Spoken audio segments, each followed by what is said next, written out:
আসসালামু আলাইকুম বন্ধুরা, সবাই কেমন আছেন? তো আজকে সকাল সকাল ঘুম থেকে উঠেই চলে আসলাম আবুধাবির সবচাইতে বড় ফিশ মার্কেট মিনা।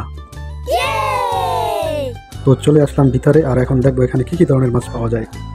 তো বন্ধুরা, এই যে দেখুন, এখানে বিভিন্ন ধরনের মাছ আছে, আর এগুলো হচ্ছে সম্পূর্ণ এই দেশি আরব সাগরের মাছ।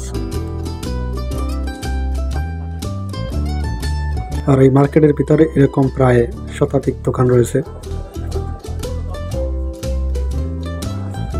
তো এখান থেকে আমরাও কিছু মাছ কিনবো।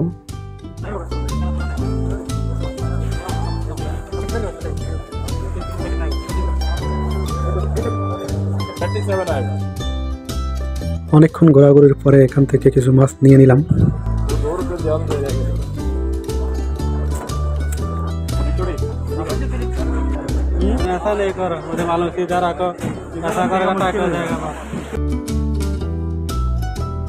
এই মাছটাকেও আমরা নিয়ে নিব, আর এটা হচ্ছে এই দেশের জাতীয় মাছ, কিংফিশ।